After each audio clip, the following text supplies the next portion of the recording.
Hey there, everyone. Today, we're diving into one of the most famous stories about Jesus, the time he turned water into wine. Now, you might be heard of it, or maybe you haven't, but either way, this story has something special to say about kindness, faith, and a little bit of divine creativity. So, settle in and let's travel back to ancient Cana, a small town in Galilee, where this all took place. Cana, a small village in Galilee. Jesus and his disciples have come here for a wedding celebration. Back in those days, weddings were huge events. It wasn't just a quick ceremony and a dinner. Nope, people partied for days. They ate, they drank, they laughed, and they celebrated for as long as a week sometimes. This wasn't just a day to unite two people, it was a time to bring entire communities together. At this particular wedding, everyone's having a great time. Jesus' mother, Mary, is there too. The music's playing, people are chatting, and everything's going smoothly, until there's a problem.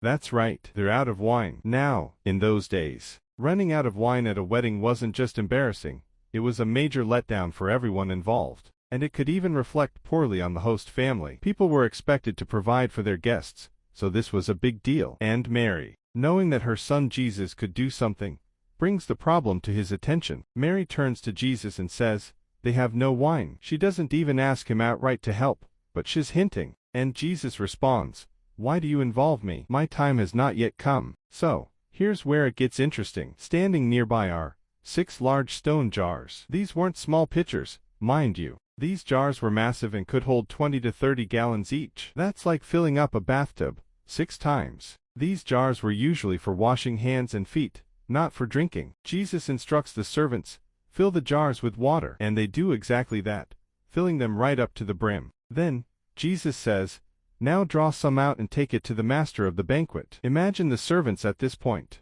They're probably a bit confused, wondering, "Water? Are we seriously taking the master some water?" But they obey. And as they pour, the water has miraculously turned into wine, not just any wine, but the finest wine anyone there had ever tasted. Oh, from water to wine, a gift so fine. In Cana of Galilee, a moment divine. He turned the simple to the splendid and rare, showing love and grace beyond compare.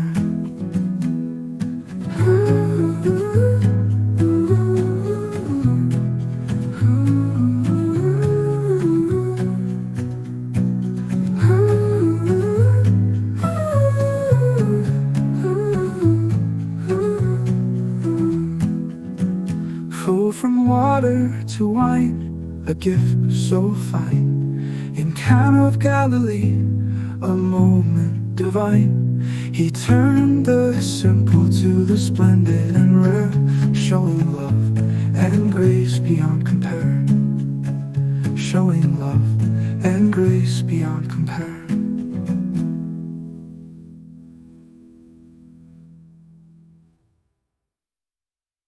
Now, the master of the banquet doesn't know where this wine came from. He just knows it tastes incredible. He calls over the groom and says, "Everyone brings out the choice wine first, and then the cheaper wine after the guests have had too much to drink. But you have saved the best till now." It's like he's saying, "You've surprised us all. Usually, people save the cheap stuff for later, but you've given us the very best at the end." Mary and Jesus share a knowing smile. This miracle, Jesus first, wasn't done with big fanfare. Only a few people knew what really happened, but for those who saw, it was a moment of pure wonder, something they would never forget. This miracle wasn't just about saving a party, it was about showing a glimpse of God's love, kindness, and abundance. Jesus could have let the party run dry, but instead, he gave generously. And he didn't just give, he gave the very best. So, what can we take from this story today? Well, sometimes in life, we feel like we're running low on joy, energy, or hope. But Jesus shows us here that he cares about even the little things that matter to us. Just like he turned water into wine,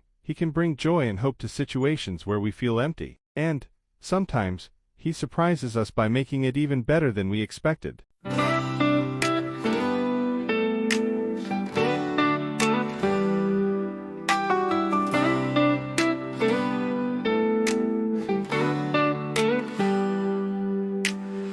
He takes the water, turns it to wine. A love so deep, a gift divine. From simple things to miracles bright, he brings hope and love pure light.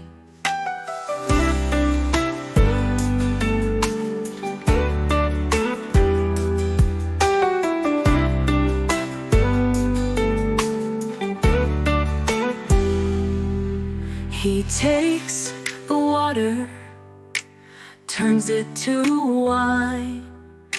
A love so deep, a gift divine. From simple things to miracles bright, He brings hope and love, pure light.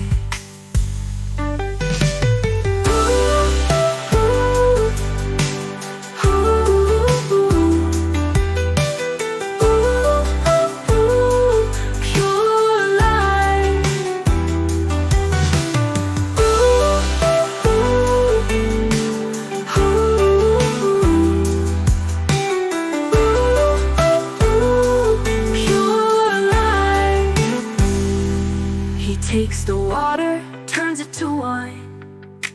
A love so deep, a gift divine. From simple things to miracles bright, He brings hope and love, pure light.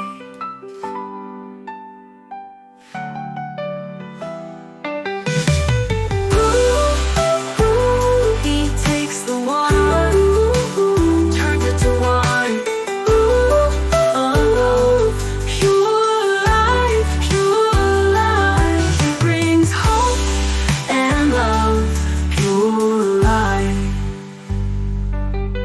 He takes the water, turns it to wine.